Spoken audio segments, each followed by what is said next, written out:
안녕하세요. 2500년의 음악 역사를 쉽고 재미있게 강의하는 닥터 정 프렌치입니다. 초보자부터 박사님까지 엔조이하는 클래스. 오늘의 강의는요, 음악의 그 일반 상식 같으면서도 많은 분들이 모르는 재미난 부분을 골라서 알려드리는 시간입니다. 유식한 척 할 때 필요한 상식이니까 끝까지 들어주세요. 예수와 공자 소크라테스는요, 전혀 글을 남기지 않았지만 12 제자들, 순자, 맹자, 아리스토텔레스, 플라톤 같은 제자들은요, 스승과의 그 문답 형식 대화를 통해서 진리를 이렇게 깨닫게 되지 않습니까? 첫 번째 질문. 클래식 음악 콘서트에 가면요, 공연이 시작될 때 객석에 그 라이트를 다 끄지 않습니까? 왜 그럴까요? 안방도 아닌데 와 불을 끄노? 음악 들으며 한숨 잘하는 것 아니가슈? 그거 당연한 거 아니요? 사실 후기 낭만파 시대까지는요, 이 콘서트 때 객석이나 이 무대에 절대 라이트를 끄지 않았습니다. 물론 그 시대는요, 전기가 없었으니까 뭐 가스등, 촛대, 뭐 오일 등으로 이렇게 라이트를 켰죠. 그래서 이렇게 베를리오즈처럼 공연장 맨 앞줄에 앉았다가 오메 절세 미인 주인공은 여자 배우와 눈이 마주쳤단께 자신에게 관심을 줬다고 착각했어요.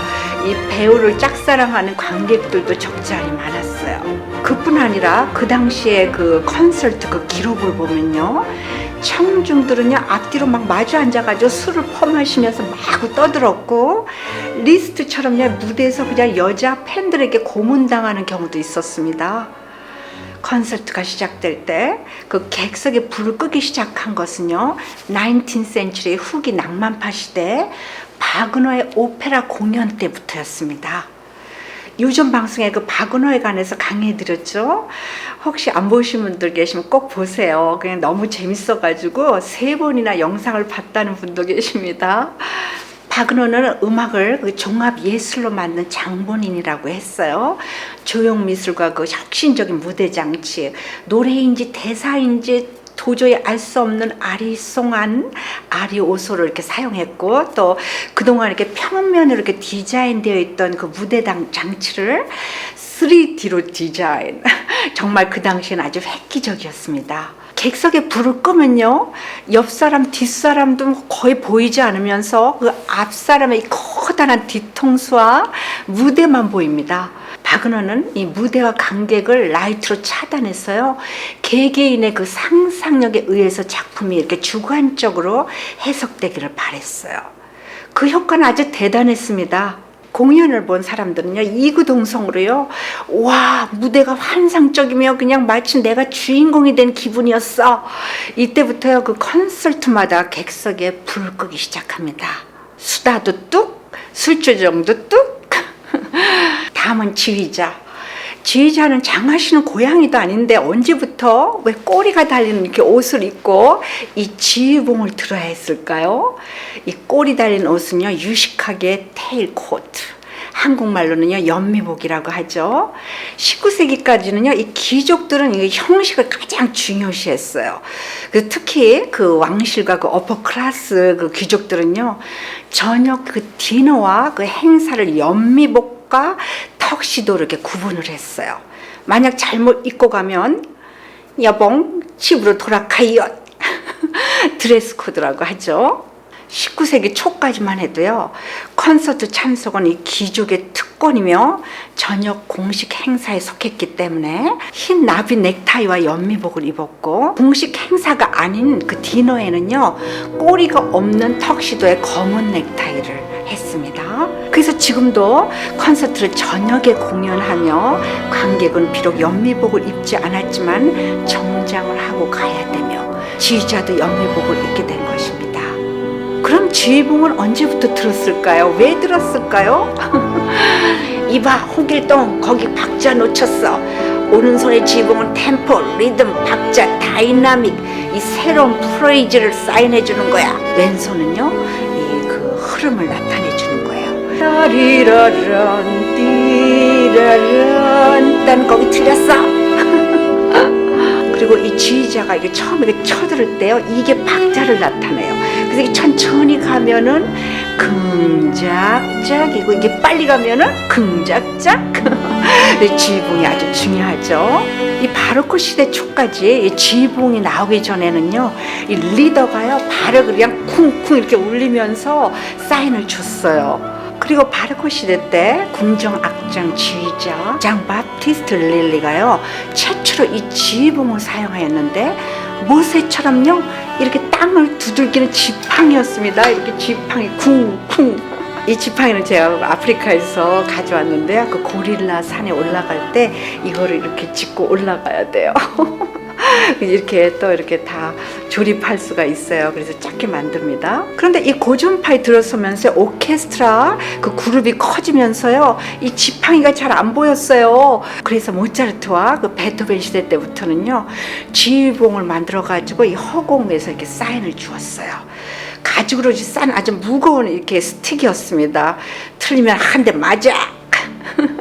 다음 질문은, 솔로가 공연할 때는 왜 다 외워서 쳐야 하고 앙상블은 왜 악보를 봐야 되나요?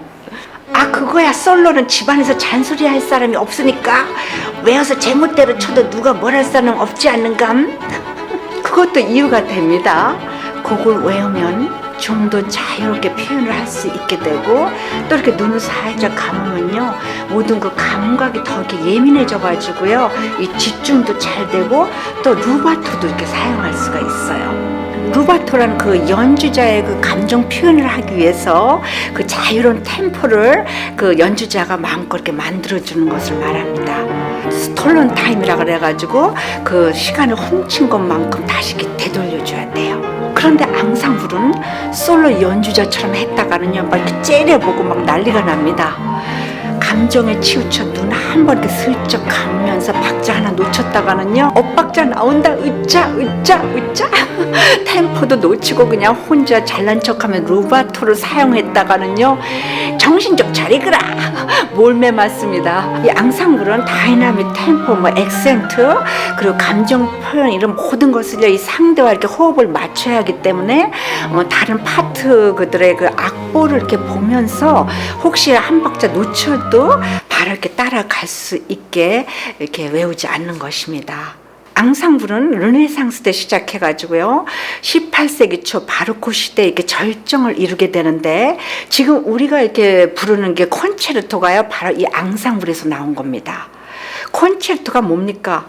솔로와 오케스트라가 이렇게 협연하는 것을 콘체르토라고 하죠. 그런데 바로크 시대 때는 솔로가 아닌 두 그룹이 연주하는 콘체르타토라고 불렀습니다. 멜로디 부분을 연주하는 그룹을 콘체르티노, 반주 역할을 하는 리피에노, 그로소라고도 합니다. 그러니까 지금의 콘체르토가 된 것이에요. 앙상블을 하면서요, 서로 맞다고 우기면서 쌈박질하고 헤어지는 사람들도 꽤 있습니다. 나 홀로가 아니라 앙상블을 통해 남과 이렇게 화합하는 것과 또 경청하는 것을 배우는 것도 아주 중요하다고 봅니다. 다음 질문은, 그 클래식 콘서트장에는요, 이렇게 정장을 하고 가는데, 재즈나 이게 팝 콘서트는요, 왜 아무렇게나 이렇게 입고 가지 않습니까? 그것은 왜 그럴까요?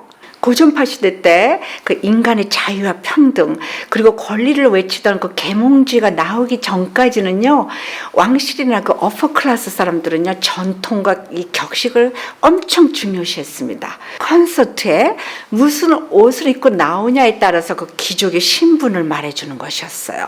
그러나 낭만파 시대에 그 자유바람이 불면서 중산층과 하급 계급도요, 그 콘서트를 이렇게 참석하게 되지 않습니까? 그런데 놀랍게도요, 오히려 귀족들보다요 더 화려해졌습니다. 돈이 귀족이요, 신분 때문에 못 해본 것을 다 해볼 것이요. 뉴 패션은요, 이 콘서트장에서부터 시작되었습니다. 그 이후로 지금까지 클래식 음악 콘서트는 정장들을 하고 가는 겁니다. 전통이 없는 재즈나 팝 콘서트는요, 그 현대 음악이면서 이게 전통을 중요시하지 않았기 때문에 연주자나 이 관객들은 그냥 아무렇게 입고 가도 됩니다. 클래식 음악 연주에서 최대 관객을 모은 콘서트는 도대체 어느 것이었을까요? 뉴욕 필하모닉 오케스트라. 이스라엘에서는요, 이 나치즘이었던 바그너가 작곡한 모든 음악 연주를 이렇게 금지시켰는데 이스라엘에서 유일하게 바그너 음악을 겁없이 연주한 주빈 메타가입니다. 관객 350만 명으로 기록을 세운 기네스북에 오른 팝 콘서트도 있습니다. 브라질에서 리오데자네이루 그 진주 해변에서 열린 콘서트인데요. 그 유명한 락스타 라드 스튜어트가 공연한 것이었어요. 350만 명의 관객, 놀랍죠? 저도 그 해변에 가봤는데요, 끝이 안 보였어요. 롤링스톤즈는요 150만 명, 오즈 오즈본, 그리고 또 누굽니까 스콜피온, 이 사람들은 항상 뭐 몇십만 명들이 이렇게 모여가지고 콘서트장에서 콘서트를 할 수가 없었습니다. 입장권을 사기 위해서 거의 10년이나 기다려야 했던 음악회도 있습니다. 바로 독일 바그너가 그 죽기 전에 발족한 바이로이트 페스티벌입니다. 바이로이트는 히틀러의 궁정극장으로 불리면서 입장권을 부르는 게 가격이었어요. 1930년도에서 1945년까지요. 바이로이트는 그 히틀러의 궁정극장으로 이렇게 불리면서 입장권은요 부르는 게 값이었어요. 10년을 기다렸다는 이게 놀랍지 않습니까? 지금도 그 바그너의 후손들에 의해서 해마다 열립니다. 히틀러와 그 바그너의 며느리는 아주 친밀한 관계였어요. 그 당시 유태인들은요 콘서트홀에서 그 연주가 전혀 불가능했어요. 그런데 이 자유분방한 그 바그너의 며느리는요 히틀러를 주물러 가지고 유일하게 그 유태인도 바이로이트에서 연주할 수 있도록 한 그 페스티벌이었습니다. 오늘의 강의는 클래식 음악 콘서트에서 왜 불을 끄는가, 드레스 코드, 그리고 지휘자 꼬리 복장과 지휘봉, 솔로는 외워서 연주하는데 앙상블은 왜 안 되나, 최고의 관객을 모은 콘서트와 그 다음에 최고의 페스티벌에 대해서 강의하였습니다. 그럼 여러분 건강하시고 다음 강의에서 뵙겠습니다. 바이.